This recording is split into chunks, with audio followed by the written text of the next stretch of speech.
I'm not sure, but it seems that we may be in a little bit of a pickle, Dick.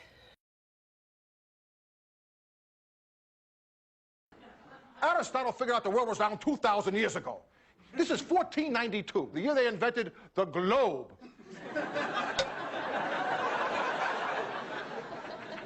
So this world is round story is 100% bullshit. It's total fiction. Yet how did our grandparents learn this? We learned this? Our grandchildren are probably going to learn this. How come?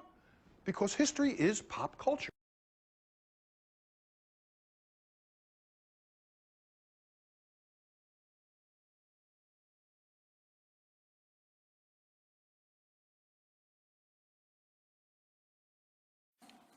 This is going to get heavier and darker for a little bit until it gets better. Just bear with me. And, you know, I don't know if you know who this is. Liechtenstein is a big banking empire. And kind of they funded a lot of Adolf Hitler's work. And the crown prince is their king. Now, this is connecting a dot that all of you better listen to very carefully. It's the last thing you learn today. And that is that there is an overarching agenda that was hatched in the 50s. Remember that psychological warfare document and its value? That was hatched in between 53 and 56 to create the specter of a threat from outer space that does not exist. Werner von Braun stated on his deathbed, and we have the testimony of his assistant, that and said, they will first have the Cold War, then we decided there would be nations of concern, then global terrorism. We have this testimony from before 9/11. Then that would be followed by threats from outer space. They'll start talking about asteroids and things of this sort, but the ultimate one they're going to play is the alien threat, and it's all a lie, and it's all a hoax.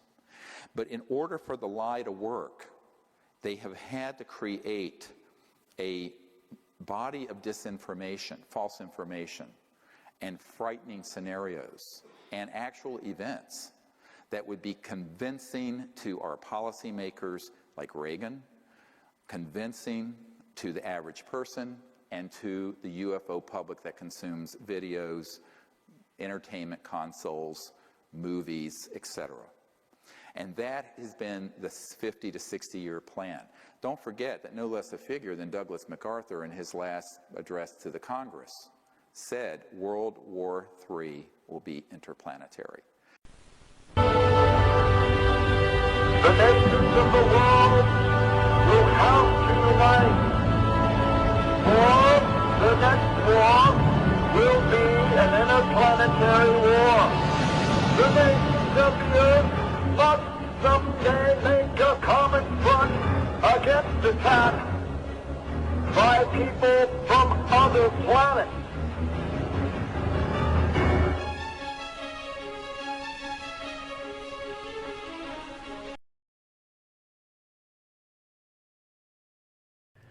The guy wasn't very bright. Think about it. Ships going over the horizon. He got that wrong. And there's people who defend that now. Oh, I gotta mention this one.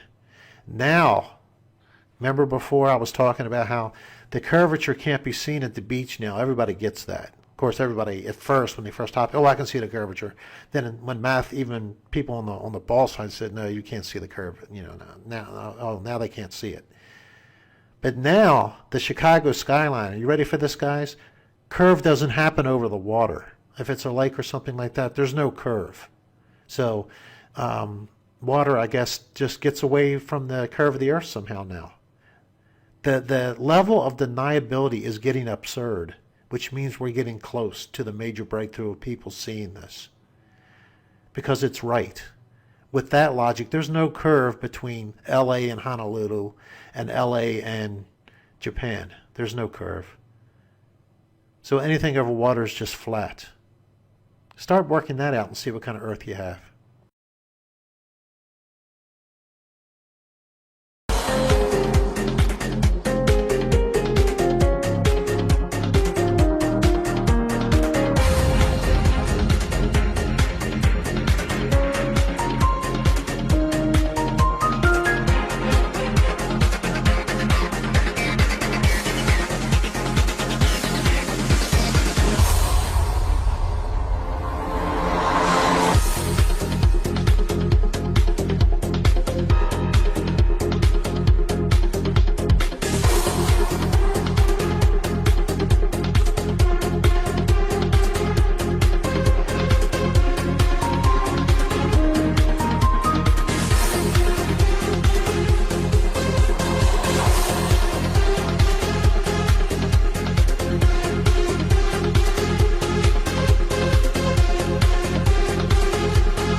when you, okay, say you're looking off in the distance and you see the horizon, and you go up, if you were to, I don't know, just go up in an airlift or an airplane or something, if you watch the horizon as you're going up, it will follow you the whole way up. And if the Earth was round, then wouldn't it slope downward? To it. And I was like everybody else going, really? I mean, come on. We're in the 21st century. This was settled 500 years ago, guys. Ooh, what about this, flat earther? You know, and we think, you know, oh, we've stumped them, you know, which many scholars believe is the first written text of Scripture, predating the Torah. And you read what Job has to say, you read what Moses has to say, you read what Solomon has to say, what David has to say, and everybody prior to Isaiah, you're not going to get a spinning ball out of it. You're just not. And if you look up the Hebrew word, it's chug, C-H-U-G, I think is the way we pronounce it. It's circle. Well, I mean, this is a circle. Yeah. Okay, it's not a ball. Now, this is also round, but it's not a ball. We have a round table, you know, round table discussion. It is circular and it is round, but it is not a ball. Well, Isaiah knows the difference between ball and circle because he uses the word for ball, which is dur. It's a totally different Hebrew word, in Isaiah 22:18.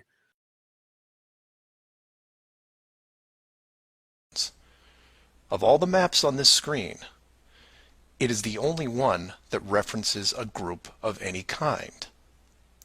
And if you keep this page open and navigate over to the Flat Earth section of Wiki, you'll notice towards the bottom of the page a similar map. I've referenced it here, and you can tell quite easily it's identical, but not referenced or linked as the AE model.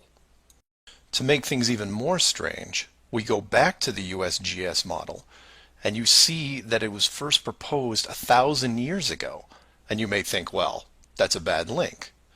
So you compare it with the person who proposed it, and you get this guy, Al-Biruni. Who was Al-Biruni? Well, he lived around 1,000 years ago and was considered one of the greatest scholars of his era, schooled in multiple sciences. Have you ever heard of him? I hadn't. Maybe it's multiple bad references in Wiki. Well, no, because NASA knows who he is and named this moon crater after him.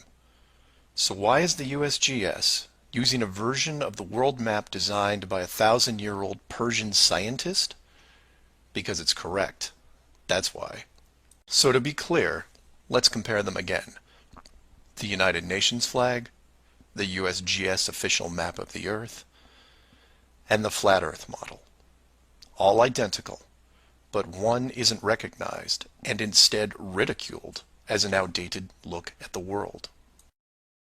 And this is one of those political quandaries that the authority gets stuck in. The short version is this. The government is on the same page as the flat Earth, but they can't admit it, even in confidence. We know the Earth isn't flat, they say, but it really is.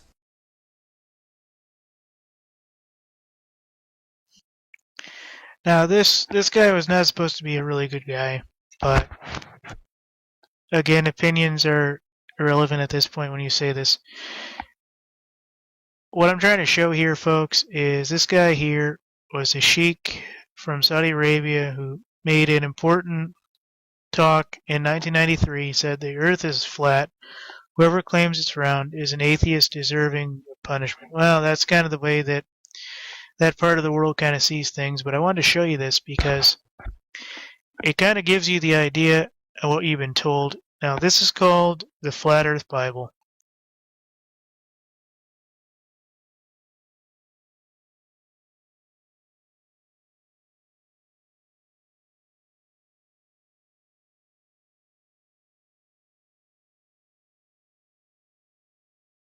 They do not tell the truth, they're liars.